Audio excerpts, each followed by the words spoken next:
जी सलाम वालेकुम। छोटा स्टार्ट। वालेकुम अस्सलाम जी हाँ जी मैडम। Ma'am, continue. जी जी। आ, मैं होल ग्रेन्स पे थी। तो होल ग्रेन्स के अंदर सबसे पहले आपके पास आ जाते हैं, होल व्हीट फ्लावर आ जाता है, ओटमील आ जाता है, ब्राउन राइस है और किनवा है। बेस्ट सोर्स है। अगर आप डेली इनटेक 6 आउंसेस ले रहे हो व्हीट की, तो उसमें से कोशिश ये की जाए कि 1 to 2 आउंसेस जो है वो आपके होल ग्रेन में से होने चाहिए। देन हमारे पास एक मिथ आती है कि नाइट शेड वेजिटेबल्स जो हैं वो आर्थराइटिस के पेशेंट्स के लिए अच्छे नहीं है, बट एज सच हमारे पास अभी कोई ऑथेंटिक रिसर्चेज नहीं आई जो कि प्रूव करती हैं कि नाइट शेड वेजिटेबल्स जो हैं वो आर्थराइटिस के पेशेंट्स को लेनी नहीं चाहिए। हाँ, अगर आपको लगता है कि आपको जो नाइट शेड वेजिटेबल्स हैं, फॉर एग्जांपल एग प्लांट हो गया, टोमेटो, रेड पेपर्स पेपर्स हो गए, पोटैटोज हो गए, अगर वो लेने से आपको पेन होती है या पेन फील हो रही है चलने में, उठने बैठने में, तो आप वो स्किप कर सकते हो। बट एज सच इस तरह का कुछ कोई मतलब सिनेरियो नहीं है या सीन नहीं है कि आप नाइट शेड वेजिटेबल्स नहीं ले सकते हो आर्थराइटिस के पेशेंट को। हमारे पास डेली रिकमेंडेशन जो आती हैं उसके अंदर सबसे ज्यादा हम उन्हें यही रिकमेंड करते हैं कि जितने ज्यादा वेजिटेबल्स और फ्रूट्स हो सकते हैं आप लो। एंटीऑक्सीडेंट्स हैं, एंटी इंफ्लेमेटरी एजेंट्स हैं, आपके पास रिच सोर्स है वाइटामिन और मिनरल्स की, तो आप वो ज्यादा से ज्यादा सोर्सेज लो। देन आपके पास लो ग्लाइसेमिक डाइट जो है आप लोग हम उनको रिकमेंड करते हैं जो आर्थराइटिस के पेशेंट्स हैं। इसके अलावा नट्स और सीड्स हम उनको रिकमेंड करते हैं अपने रोजाना रूटीन के अंदर। आपने किसी भी एक टाइम पे हैंडफुल आपकी जो है वो नट्स जो है वो आप ले सकते हो, एज अ स्नैक आप उसे ले सकते हो। अगर आपने उसका बटर लेना है तो स्लाइस के ऊपर ले सकते हो, पीनट बटर आप ले सकते हो, बट ज्यादा क्वांटिटी हम उनको रिकमेंड नहीं करते। इसके अलावा आपके पास आ जाते हैं क्वालिटी एंड क्वांटिटी।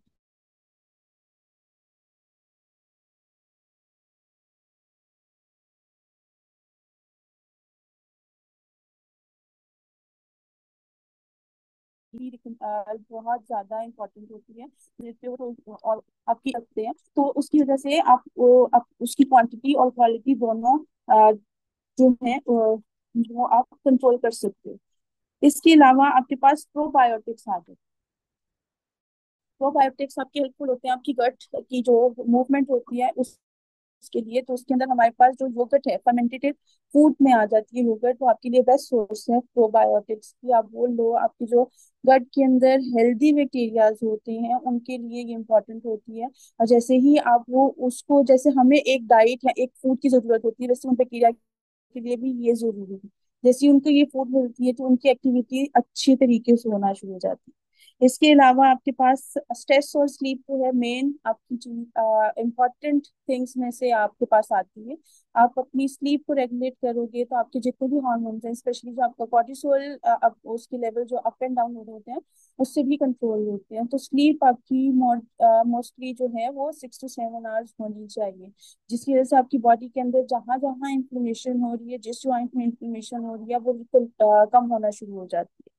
इसके अलावा आपकी जो डिफरेंट बेवरेजेस आ जाते हैं उसके अंदर आपकी डाइट कोक हो या आपकी नॉर्मल कोक या पेप्सी या सेवन अप वगैरह हो, उससे भी आप जो है उसका इंटेक कम करवाते हैं। लास्टली आपका वेट मैनेजमेंट होना बहुत जरूरी है, जो कि आपकी आर्थराइटिस के पेशेंट के लिए बहुत इंपॉर्टेंट होता है। वेट को रेगुलेट करना, मैनेज करना विद मॉडरेट एक्सरसाइज आपके लिए बहुत इंपॉर्टेंट है। Thank you so much, that's all from my side.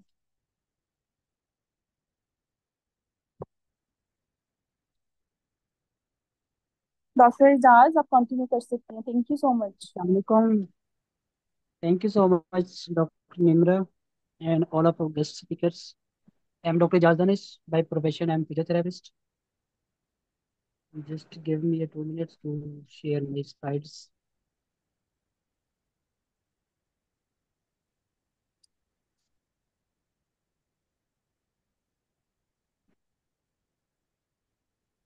जैसे कि सर नईम, डॉक्टर फायजा और डॉक्टर निमरा ने बहुत अच्छे तरीके से ईच एंड एवरीथिंग को एक्सप्लेन किया है, डिस्क्राइब किया है। तो इसी तरह एक पार्ट है हमारा एक्सरसाइज फिजियोथेरेपी के अंदर, तो उसको हमने लेके चलना है।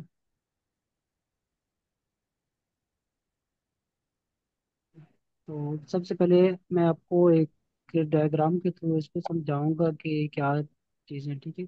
ऑस्टियोआर्थराइटिस में इस तरह का हमारे जो नी जॉइंट्स हैं पेशेंट्स के, उसके अंदर गैप कम हो जाता है, ठीक है। मोस्टली मीडियल साइड पे होता है, मीडियल साइड पे जॉइंट कंप्रेशन हो जाती है, लेकिम समोलेटरल साइड पे भी आ जाता है।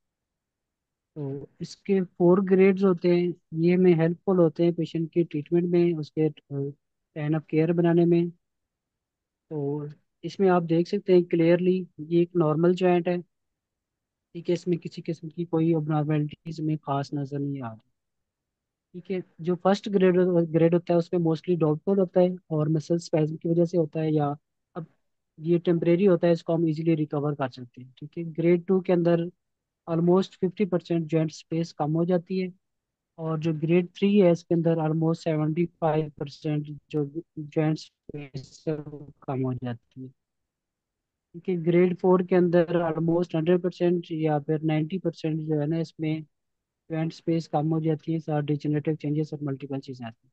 अब ये सारे ग्रेड्स हमारे फिजियोथेरेपी डोमेन में क्यों इंपॉर्टेंट है, क्योंकि जब हमने पेशेंट्स को गाइड करना हो कि आपका आया क्या ट्रीटमेंट फिजियोथेरेपी से पॉसिबल है या आपको रिप्लेसमेंट की ज़रूरत है, तो ये ग्रेड्स डिसाइड करते हैं।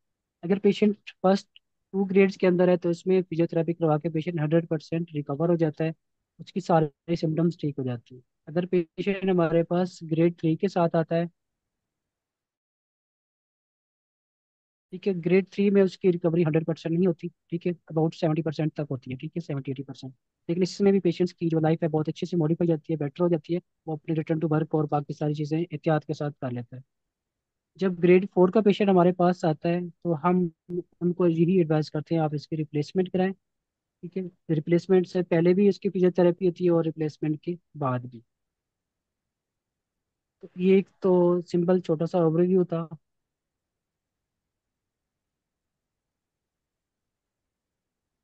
ठीक है, नॉर्मली जब जब हम स्टार्ट से देखें कि आर्थराइटिस को जो मुनासिब किया जाता था या टर्म यूज की जाती है ऑस्टियोआर्थराइटिस की, ठीक है, रेमेटॉइड आर्थराइटिस के बारे में नहीं जाना जाता था, ठीक है। तो क्योंकि ये एज के साथ होता था तो इसको एजिंग आर्थराइटिस भी कहते हैं।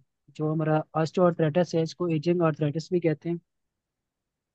तो इसको एज के साथ मंसूब किया जाता था। लेटर ऑन फिर रेमेटॉइड आर्थराइटिस बहुत ज़्यादा स्प्रेड हुआ, ठीक है, ऑटोइम्यून डिजीज की वजह से ये हमारे जॉइंट्स की कि वो हमारी जो अपनी एंटीबॉडीज है वो डिसॉल्व कर लेती है।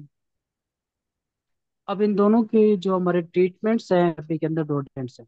जो रेमेटॉइड आर्थराइटिस है इसके अंदर हमने जॉइंट को रेस्ट देना होता है, ठीक है, क्योंकि रेमेटॉइड आर्थराइटिस में दो तरह के सिम्टम्स चल रहे होते हैं, ठीक है। एक एक्यूट वर्सनिंग से सिम्टम्स होते हैं, एक फेज होता है। सेकंड फेज में होती है उसकी रिमिशन, ठीक है, उसमें नंबर ऑफ सिम्टम्स या सिविरिटी ऑफ सिम्टम्स कम हो जाती है। अब उसी के अकॉर्डिंग हमने ट्रीटमेंट प्लान करना होता है। जब पेशेंट के सिम्टम्स एग्रीवेट हुए होते हैं उसमें हमने क्या करना है, पेशेंट को रेस्ट देना होता है, ताकि कम से कम एक्सरसाइज करे। अगर उस कंडीशन में हम पेशेंट की फिजियोथेरेपी करवाएंगे तो उसके सिम्टम्स एग्रीवेट हो जाएंगे, तो पेशेंट एक तो फिजियोथेरेपी से सेटिस्फाई नहीं होगा, दूसरा उसकी पेन और सिम्टम्स, उसकी जो स्वेलिंग्स है, इन्फ्लेमेशन है, वो सारी इंक्रीज हो जाती है। जब रिमीशन होती है, पेशेंट की पेन थोड़ी सी कम है, ठीक है, या पेशेंट ने मेडिसिन ली हुई है तो उसकी पेन कम है, तो फिर हम क्या करेंगे, मैक्सिमम टाइम को यूटिलाइज करेंगे डिफरेंट एक्टिविटीज के अंदर, क्योंकि एक तो सिंपल है हमारे पास रेमाटॉइड आर्थराइटिस।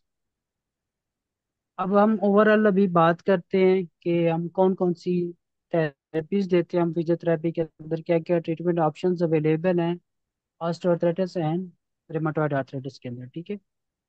जो मेन हमारा कंसर्न है, जो रेमेटॉइड आर्थराइटिस है उसमें तो हमने इन्फ्लेमेशन की रिस्पेक्ट करनी है, ठीक है। इन्फ्लेमेटरी स्टेज एक्टिव है बहुत, ठीक है, और सीवियर पेन के साथ पेशेंट है तो हमने थेरेपी से अवॉइड करना है, पेशेंट को रेस्ट इंटरवल्स देने हैं, ठीक है। लेकिन उसके जो प्रोक्सिमल एंड डिस्टल जॉइंट्स हैं, ठीक है, उसकी हम थेरेपी कर सकते हैं। जो इन्वॉल्व जॉइंट है उसको हम कुछ नहीं कराएंगे, ठीक है। जब रिमिशन में आएगा पेशेंट तो फिर हम सेम एक्टिविटीज कराएंगे जैसे हम स्टडी करेंगे कि ऑस्टियोआर्थराइटिस में जिस तरह हमने डील करनी है। ऑस्टियोआर्थराइटिस में जो सबसे इम्पोर्टेंट हमारी असेसमेंट के अकॉर्डिंग हम देते हैं वो है उसके मसल्स, ठीक है। इसमें हम क्या करते हैं, जॉइंट स्पेस को इंक्रीज करने की कोशिश करते हैं, साथ जो क्वाड्रिसेप मसल्स हैं, ठीक है, उनकी स्ट्रेंथ पे काम किया जाता है। तो डिफरेंट डोमेन्स है हमारे पास फिजियोथेरेपी की। सबसे पहले एक्सरसाइज थेरेपी। तो एक्सरसाइज के अंदर जो सबसे इम्पोर्टेंट है स्ट्रेंथनिंग है। स्ट्रेंथनिंग में भी हमारे जो क्वाड्रिसेप मसल्स हैं, ठीक है, जो मेन हमारे नी एक्सटेंसर मसल है उनकी हम स्ट्रेंथनिंग कराएंगे, ठीक है, और इसकी स्ट्रेंथनिंग हम स्टार्ट करेंगे एसोमेट्रिक्स के साथ, ठीक है। अब एसोमेट्रिक्स कैसे करते हैं, पेशेंट को हम एक तकिया पकड़ाते हैं, उसे कहते हैं अपने घुटने के नीचे रखिए और उसको प्रेस करें, ठीक है। 3 to 5 सेकंड के लिए पेशेंट उसको होल्ड करके रखता है, उसके बाद हम उसको रेस्ट देते हैं, ठीक है। तो इससे क्या होता है, पेशेंट की एक तो पेन कम हो जाती है, ठीक है, और उसके साथ मसल रिलैक्स हो जाते हैं, और साथ ही साथ क्या होता है, पेन भी पेशेंट की कम हो जाती है, और इसकी सेफ्टी बहुत ज़्यादा है, इससे पेन की, पेशेंट की जो पेन है वो एग्रीवेट नहीं होती, ठीक है। इसके बाद आ जाता है रेंज ऑफ मोशन एक्सरसाइज। ऐसा पेशेंट जो आइसोमेट्रिक्स परफॉर्म कर रहा है, ठीक है, बेटर फील कर रहा है, तो उसके साथ फिर हम रेंज ऑफ मोशन ऐड करेंगे, लेकिन लिमिटेड रेंज ऑफ मोशन होगी जहाँ तक पेशेंट को पेन फ्री है, ठीक है। पेन फ्री रेंज में हम रेंज ऑफ मोशन परफॉर्म कराएंगे, इसको हम फर्दर मॉडिफाई कर सकते हैं, जिसमें हम रेजिस्टेंस ऐड कर सकते हैं या असिस्टेंस ऐड कर सकते हैं अकॉर्डिंग टू सिचुएशन। इसके साथ फिर हम देखते हैं बैलेंस एंड प्रोप्रियोसेप्शन, ठीक है। हमारे पास बैलेंस पेशेंट को स्टैंडिंग करते हैं या वॉकिंग कराते हैं, डैमेज एक्सरसाइज के अंदर आ जाएंगे। इसके साथ मैनुअल थेरेपी है, मैनुअल थेरेपी में मेन हमारा जो रोल होता है वो होता है ट्रैक्शन का, ठीक है, जिसे जॉइंट मैनिपुलेशन कहते हैं, तो हमें ट्रैक्शन दे के पेशेंट के जॉइंट के अंदर जो स्पेस कम हो गया उसको इंक्रीज करना होता है, ठीक है। और इसके साथ साथ हमने पटेला जो है, पटेला बोन है, उसको चेक करना होता है, उसमें अगर कोई रिस्ट्रिक्शन है, ठीक है, जॉइंट प्ले कम है, तो उसकी भी हमने मोबिलाइजेशन करवानी होती है। साथ ही साथ जो सराउंडिंग स्ट्रक्चर्स हैं, ठीक है, जो नी जॉइंट है या हिप जॉइंट है, उसके सराउंडिंग जो लिगामेंट्स हैं, सॉफ्ट टिश्यूज हैं, उसको हमें रिलैक्स करना होता है, तो सॉफ्ट टिश्यूज मोबिलाइजेशन, इसमें हम मसाज कर सकते हैं, ठीक है, डिफरेंट टेक्निक्स होती हैं मोबिलाइजेशन की, वो हम अप्लाई कर सकते हैं। मोडेलिटीज़ हैं, ठीक है, जो पेशेंट के लिए बहुत सेफ होती है, और पेशेंट आते ही हमें फिजियोथेरेपी क्लिनिक में कहते हैं डॉक्टर साहब हमें मोडेलिटीज़ लगाएं, ठीक है। उसमें हॉट पैक्स लगा सकते हैं हम, ठीक है, अगर पेशेंट की क्रोनिक कंडीशन है तो हम हॉट पैक एडवाइस करेंगे, अगर एक्यूट है मतलब कि पेशेंट को एक दिन 2 दिन पहले सीवियर मतलब कि ट्रॉमेटिक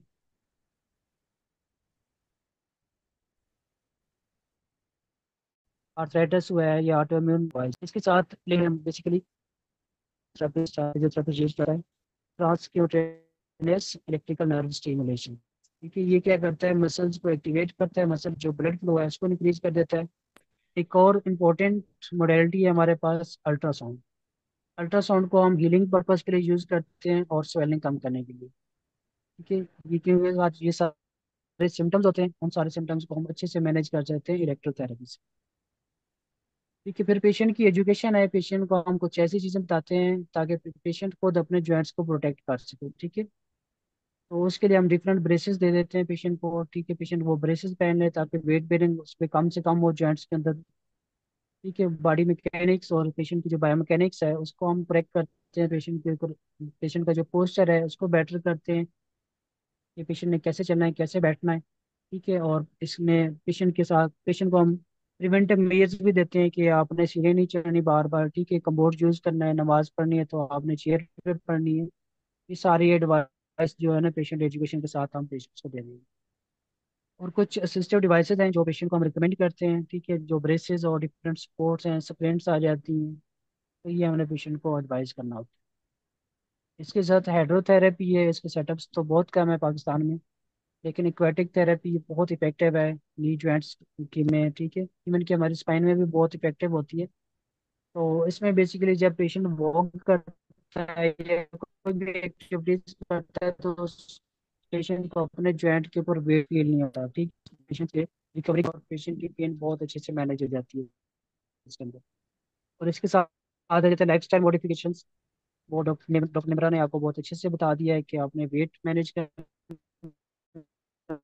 है पेशेंट का, और ये कस्टमाइज ट्रीटमेंट प्लान होता है, हर पेशेंट का डिफरेंट होता है, ठीक है। साथ में न्यूट्रिशनल सप्लीमेंट्स में अगर कोई कमी है, ठीक है, तो उसके अकॉर्डिंग वो भी चीज़ हम देखते हैं। अब हम बारी बारी देखेंगे कि कौन सी चीज़, कौन सी एक्सरसाइज कैसे इफेक्टिव है। सबसे पहले हम बात करते हैं रेंज ऑफ मोशन, ठीक है। रेंज ऑफ मोशन का मतलब है जॉइंट की हमने रेंज इंक्रीज करना है, ठीक है, इसके लिए हम स्ट्रेचिंग करा सकते हैं, ठीक है।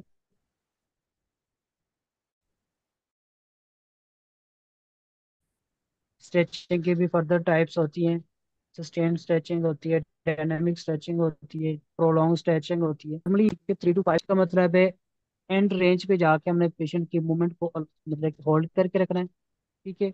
उससे थोड़ी सी पेशेंट को पेन फ्री फ्री और फील होती है, और उसके बाद पेशेंट की रेंज ऑफ मोशन थोड़ी बेटर हो जाती है। ठीक है। इसको हमने कब परफॉर्म करना है, डेली कम से कम हमने एक सेशन इसका कराना है, और हर सेशन में हमने 10 रिपीटिशन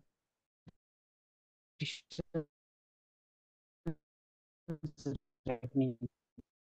ठीक है, मिनिमम 10 रिपीटिशन। लेकिन ये रिपीटिबिलिटी क्या है डिजीज की, तो उसके अकॉर्डिंग हम सारी चीजें सेट करते हैं। स्ट्रेंथनिंग है। ठीक है। कोई भी आर्थराइटिस है पेशेंट को, रेमेटॉइड है या ऑस्टियोआर्थराइटिस है, उसमें मसल स्ट्रेंथ बहुत इंपॉर्टेंट है। ठीक है। तो मसल स्ट्रेंथ पे हम काम करते हैं मोस्टली। अगर जिस जॉइंट पे जो मेन मसल्स होते हैं, जो मेन उसके प्राइम मूवर्स होते हैं, उस पर हमने काम करना होता है। ठीक है। अगर नी जॉइंट की बात करें तो हम क्वाड्रिसेप पे काम करते हैं मोस्टली। ठीक है। और इस क्वाड्रिसेप के बाद सेकंड मसल होते हैं हमारे हैमस्ट्रिंग्स पेशेंट के। ठीक है। तो इन दोनों का हमने बैलेंस डेवलप करना होता है कि दोनों स्ट्रॉन्ग हों इक्वल, तो तभी पेशेंट की वेट बेयरिंग अच्छी होती है। ठीक है। इसको भी हमने डेली परफॉर्म करना है, और अनटिल अनलेस पेशेंट को पेन एंड स्वेलिंग की सिम्टम्स ना आए। इसकी हम 10 रिपीटिशंस देंगे पेशेंट को। और इसके साथ इम्पोर्टेंट आ जाता है एरोबिक्स। इसको इंड्योरेंस एक्सरसाइज या इंड्योरिंग ट्रेनिंग भी कहते हैं। क्योंकि इसमें पेशेंट पेशेंट को हम क्या कहते हैं, सिंपल वॉक कहते हैं, रिकमेंड करते हैं कि पेशेंट वॉक करे या जिम एक्सरसाइज करे। ठीक है। जिसमें हम साइकिल होता है, स्टेशनरी एक्सरसाइज साइकिल। ठीक है। वो पेशेंट को हम यूज़ करवाते हैं 10 to 30 मिनट्स के लिए। ठीक है। तो 20 to 30 मिनट्स रिकमेंडेड होता है। अगर किसी पेशेंट को ज़्यादा पेन है, सिवियरिटी ज़्यादा, तो हम 10 मिनट्स जो है वो भी इनफ होते हैं। तो क्लिनिकल सेटअप से मोस्टली जो करवाई जाती है वो 10 मिनट्स होती है। ठीक है। पेशेंट को होम प्लान में हम एडवाइस करते हैं, और इसमें अगर पेशेंट स्विमिंग भी कर ले तो ठीक है, बहुत ही इफेक्टिव होता है। अगर पेशेंट स्विमिंग के साथ वहाँ पे साइकिलिंग करे, ठीक है, या साइकिल वॉक करे, तो उसके बहुत इफेक्टिव है, बहुत ज़्यादा इफेक्टिव रिजल्ट्स मिलते हैं पेशेंट्स को। ठीक है। और एरोबिक्स में हमने हमेशा लो इम्पैक्ट या नॉन वेट बेरिंग या पार्शियल वेट बेरिंग एक्टिविटीज़ को हमने रिकमेंड करना होता है। ठीक है। ऐसी एक्सरसाइजेज जिससे पेशेंट्स के जॉइंट्स के ऊपर वेट कम से कम जाए। ठीक है।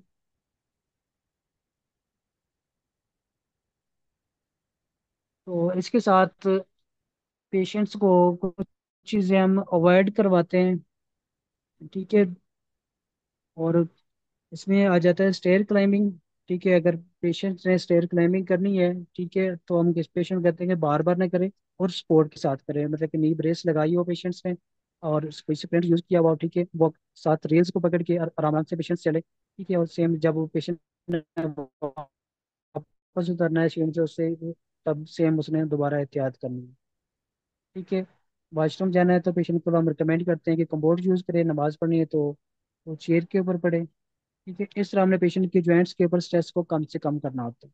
और साथ ही साथ हम क्या कर रहे होते हैं, अपने फिजियोथेरेपी ट्रीटमेंट के अंदर मसल की स्ट्रेंथ को इंक्रीज कर रहे होते हैं, जॉइंट की फ्लेक्सिबिलिटी को इंक्रीज कर रहे होते हैं। ये सारी चीज़ें एड्स ऑन होकर पेशेंट के जो लाइफ स्टाइल है उसको बेटर कर देती है, और पेशेंट का जो क्वालिटी ऑफ लाइफ है वो इम्प्रूव हो जाता है।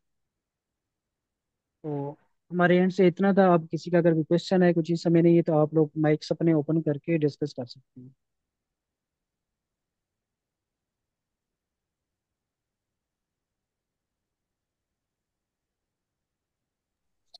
अस्सलाम वालेकुम सर। वालेकुम सलाम। सर मैंने ये पूछना था कि वो फीमेल और मेल का आप बता रहे थे कि मेल फीमेल के अंदर ना ज्यादा चांसेस होते हैं 75% के आर्थराइटिस के, और मेल में कम। वो आप बता रहे थे और मीटिंग एंड हो रही थी, वो मुझे समझ नहीं आई वो किस वजह से ऐसे होता है, मतलब फीमेल में क्यों ज्यादा होता है। फीमेल में तो 40 ईयर्स के बाद ना, 40-45 ईयर्स के बाद एक एस्ट्रोजन का लेवल कम हो जाता है। ठीक है। एस्ट्रोजन जो है बोन हेल्थ को मेंटेन कर रहा होता है। ठीक है। साथ की न्यूट्रिशनल डेफिशिएंसीज हो सकती हैं, जिसमें विटामिन डी है, कैल्शियम है, और डाइट इंटेक भी फीमेल्स में कम होता है एज कम्पेयर टू मेल्स। और जो फिजिकल एक्टिविटीज है वो भी फीमेल्स में कम होती हैं। ओके। हाँ, ये सारी थैंक यू। चीजें ओवरलैप। और, और किसी का क्वेश्चन?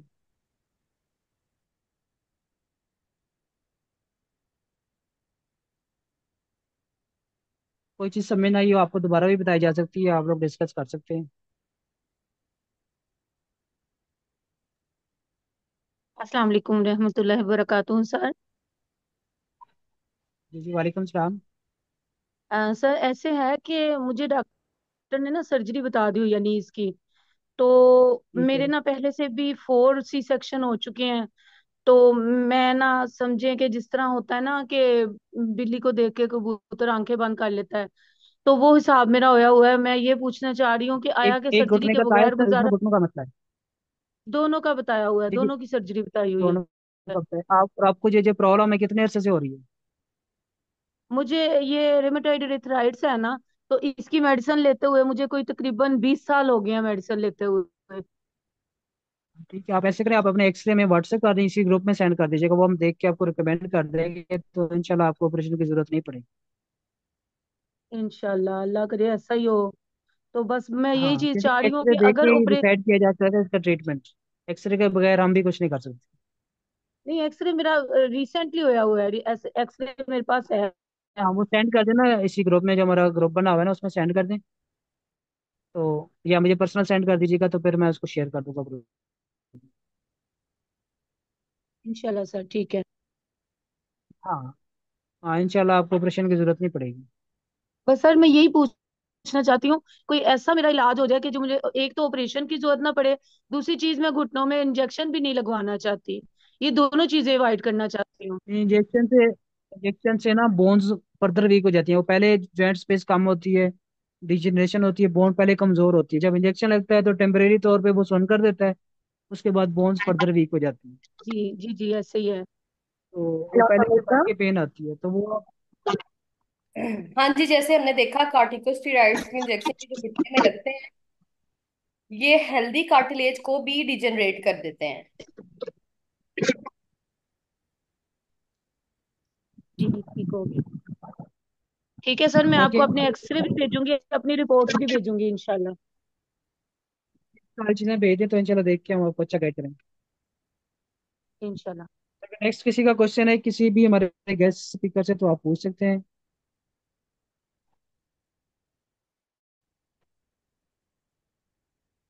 सर काइंडली मुझे होस्ट अलाउ करें, मिस असफिया ने कुछ क्वेश्चनिंग करनी है। एक मिनट। कुछ कॉमन क्वेश्चंस हैं बच्चों के।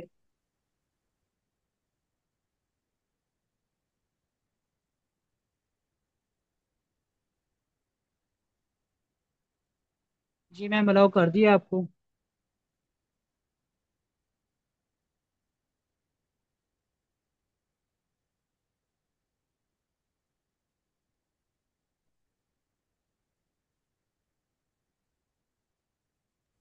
अ, जी मिस मिस असफिया। हेलो अस्सलाम वालेकुम। आप सबको मेरी आवाज आ रही है? ओके। बेसिकली ना मेरा काफी सारे आज साइटिक पेशेंट के साथ कॉन्टेक्ट है, कुछ ऐसे हैं जो मेरी फैमिली से भी हैं, बहुत सारे पेशेंट ऐसे हैं जो मुझे अराउंड बहुत एरिया को मेरे साथ कॉन्टेक्ट में है। और उनके साथ बात करने के अलावा मैंने जैसे बात की, क्योंकि हम लोग इसके ऊपर मसल्स के ऊपर आज साइटिक पे बोन्स पे काम कर रहे थे रिसेंटली कुछ प्रोडक्ट्स में, तो कुछ ना क्वेश्चन ऐसे अराइज हुए जो कि हमें सोसाइटी की तरफ से आए हैं। उन क्वेश्चन को आप सबके साथ डिस्कस करना बहुत ज्यादा जरूरी है। जैसे भी हमारे साथ एक पेशेंट ने भी इंजेक्शन के बारे में बात की कि वो किस तरह होप करता है इंजेक्शन से या ऑपरेट से, तो मेरी जो है वो अपनी आंखों देखा ये हाल है कि बहुत सारे ऐसे पेशेंट हैं जो बगैर ऑपरेट के इन सारी चीजों से रिकवर कर जाते हैं। लेकिन वहां पे जाने से पहले हमें कुछ इंसाइट्स का पता होना चाहिए कि आर्थराइटिस बेसिकली है क्या। तो सबसे पहले हमारे पास जो मुझे क्वेश्चन आता था बहुत सारी सोसाइटी के लोगों की तरफ से कि आर्थराइटिस क्या है, उनके लिए ये बात थी कि हमारे जॉइंट्स में इन्फ्लेमेशन है, हमें पेन होती है, सब कुछ है। तो जब डॉक्टर ने एक टर्म बोलता था आपको आर्थराइटिस है, तो वो इस बात से कंफ्यूज हो जाते थे, दे थिंक दैट कि आर्थराइटिस कोई बहुत बड़ी बीमारी है, जैसे कोई कैंसर की बीमारी है और हम उसको सफर करें, पेशेंट पहले ही अपनी हिम्मत छोड़ देता है। तो सबसे पहले ये अंडरस्टैंड करना जरूरी है कि आर्थराइटिस एक जस्ट छोटी सी इंफ्लेमेशन है, स्वेलिंग है, जो कि आपके जॉइंट्स एरिया में होती है, जैसे नी हो गए, आपके हैंड हो गया, एल्बो हो गया, इन जॉइंट्स के अंदर अगर इंफ्लेमेशन होगी वो आर्थराइटिस है। फिर आर्थराइटिस की टाइप की बात की जाती है कि हमारे पास फिर कौन सी आर्थराइटिस की टाइप है। लोगों के नजदीक है कि आर्थराइटिस एक बीमारी है, जैसे कि हमारे गेस्ट टीचर ने भी डिस्कस किया कि आर्थराइटिस एक जिस क्लास है उसके अंदर मल्टीपल टाइप की स्वेलिंग आ जाती है। हमने दो तरह को डिस्कस किया, जैसे ऑस्टियोआर्थराइटिस है, रूमाटॉइड आर्थराइटिस है। लेकिन अगर देखा जाए तो वर्ल्ड वाइड अप्रोक्सीमेटली 100+ टाइप की इंफ्लेमेशन डिसऑर्डर्स हैं जिनको हम आर्थराइटिस के अंदर जो है वो स्टडी करते हैं, और हर एक की ट्रीटमेंट जो है वो डिफरेंट। फिर हमारे पास ये क्वेश्चन आता है कि आर्थराइटिस कॉज क्यों होता है। क्योंकि किसी भी पेशेंट को अचानक से जो है वो जॉइंट से पेन स्टार्ट हो जाती है, दे कंसीडर के या डॉक्टर सजेस्ट दैट कि you are suffering with arthritis. तो आर्थराइटिस की कोई स्पेसिफिक काज नहीं है, आपने हर एक टाइप के हिसाब से होता है। यहाँ पे ये आपको कोई ऑटोइम्यून डिसऑर्डर है, यानी आपकी अपनी जो बॉडी की इम्यूनिटी है या आपकी प्रोटेक्टिव फोर्स है वो आपके अगेंस्ट काम करना शुरू हो गई है, कहीं पे चोट लगी है जिसकी वजह से आपका कोई जॉइंट वीक हो गया है, कोई रप्चर आ गया, तो ये वाली छोटी छोटी चीजें जो है वो आर्थराइटिस काज करती है। इस वजह से अगर किसी को भी किसी भी किस्म की छोटी सी भी चोट आती है, खास तौर पे जॉइंट्स के ऊपर चोट आती है, तो आप उसको जरूर कंसीडर करें और उसकी प्रॉपर ट्रीटमेंट या उसकी थेरेपी लें। सिम्टम्स आर्थराइटिस के क्या हैं, ये तो ऑलमोस्ट बार बार हम लोग डिस्कस कर चुके हैं, तो इसमें मुझे बात करने की जरूरत नहीं है कि कहीं पे भी इन्फ्लेमेशन है, पेन है, that all is about arthritis.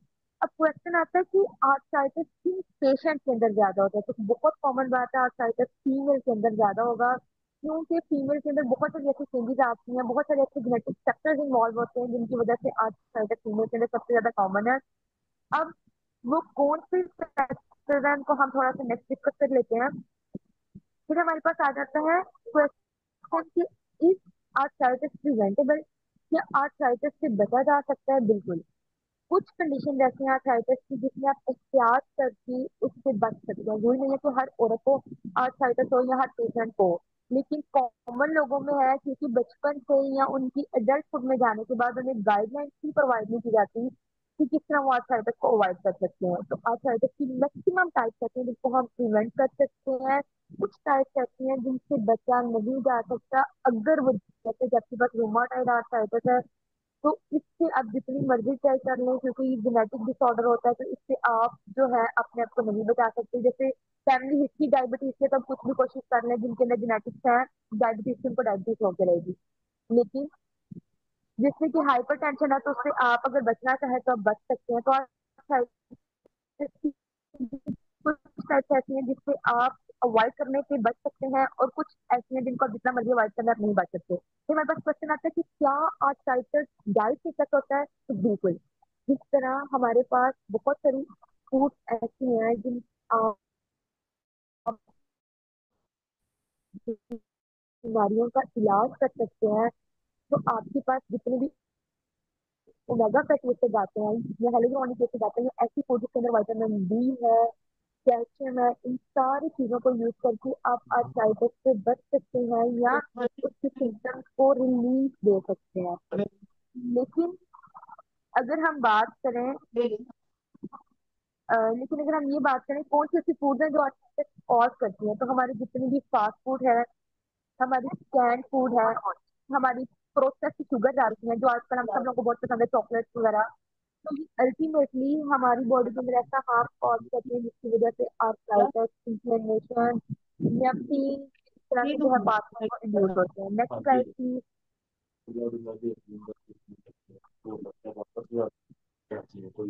Next slide.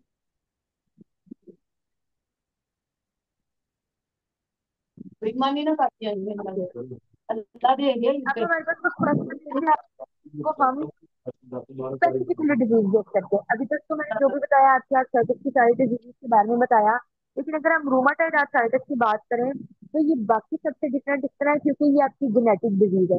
आपकी बॉडी के अंदर पेरेंट्स से या फैमिली से ऐसे जीन आते हैं जिसकी वजह से आपकी बॉडी में रूमाटॉइड आर्थराइटिस कॉज होती है। इस वजह से हम कहते हैं ये बाकी जितनी भी आर्थराइटिस की टाइप सबसे डिफरेंट है।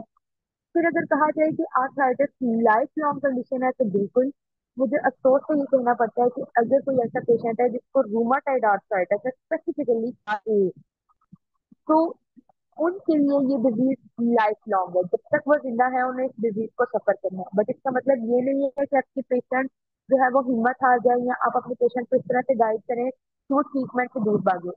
हमारे पास बहुत सारे ऐसे तरीके होते हैं जिससे हम पेशेंट को अगर ठीक तो ना कर सके, लेकिन उसकी जिंदगी को बाकी सारे पेशेंट से बेहतरीन बना सकते हैं।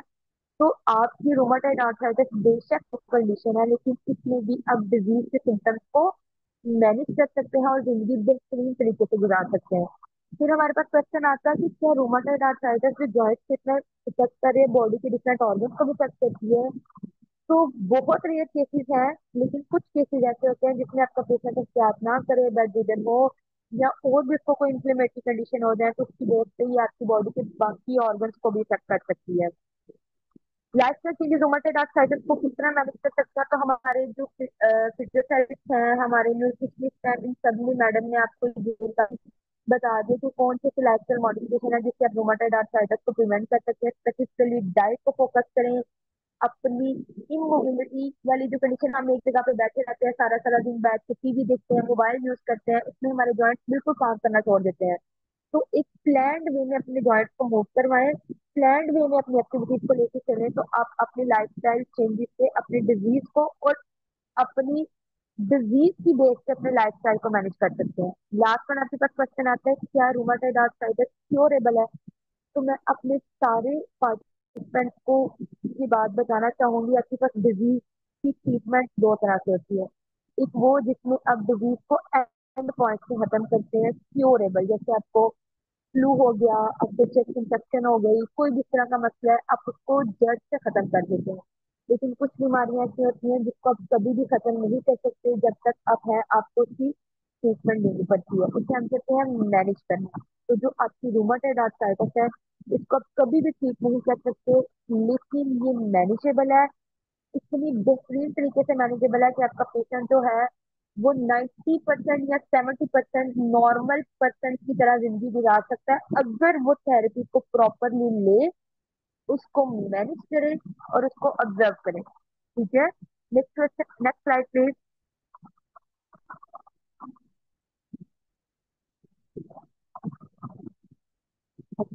अब इसी तरह हमारे पास कुछ क्वेश्चन आते हैं ओस्टियोआर्थराइटिस के। ओस्टियोआर्थराइटिस का पेशेंट आपको हर जगह मिलेगा, हर घर में किसी की माँ को ओस्टियोआर्थराइटिस है, किसी की बहन को, राउंड अबाउट मोहल्ले में, क्योंकि बहुत सारे हमारे स्टूडेंट हैं यहाँ पे ऐसे जो कि अब इस लेवल पे हैं कि लोग उनसे पूछने आते हैं अपनी डिजीज के बारे में। तो ये वो वाले सारे पॉइंट्स है जिसको जानना सबके लिए जरूरी है।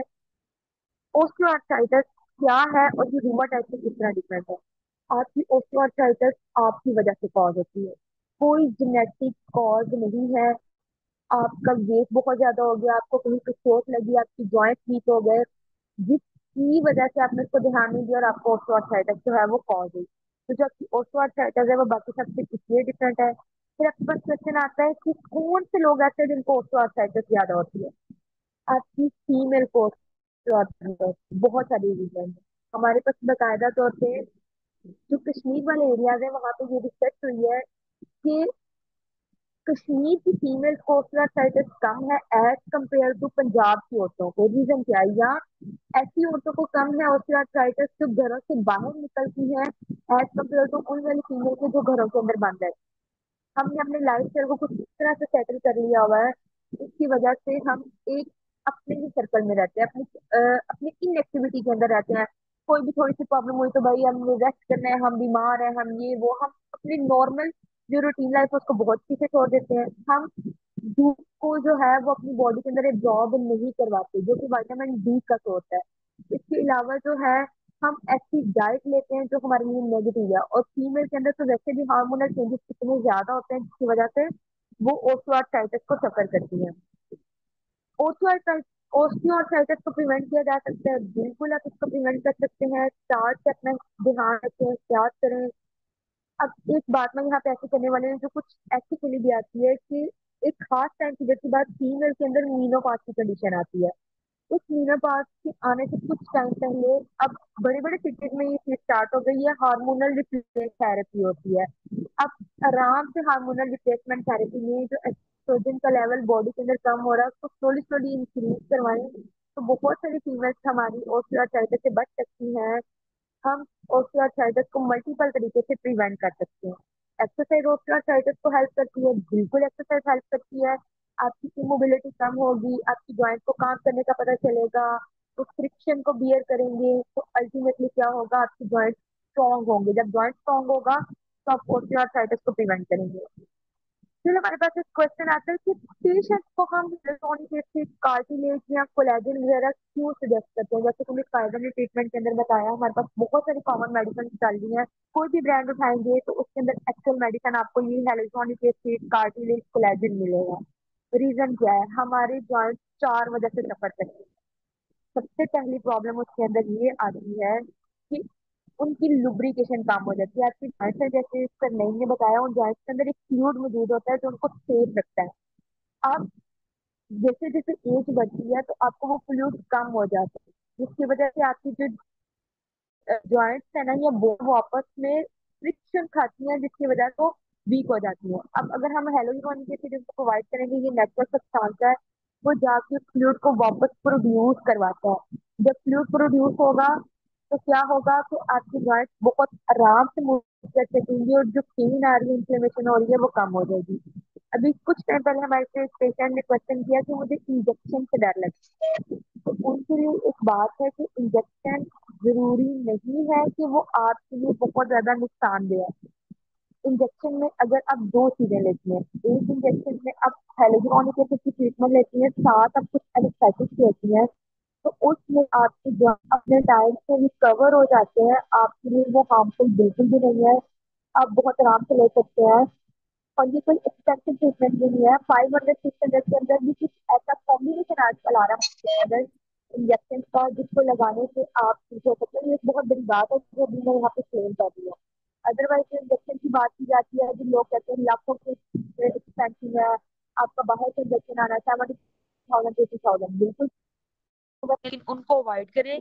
उनकी कंपैरिजन आप जो है वो हेलोजन और एनेस्थेटिक का कॉम्बिनेशन लें। किसी अच्छे जो है वो ऑर्थोपेडिक से कंसल्ट करें, वो आपको जरूर बताएगा। तो इंजेक्शन के थ्रू आप हेलोजोनिक एसिड भी प्रोड्यूस कर सकती हैं और आप जो है इन चीजों इस सफरिंग से भी बच सकती हैं।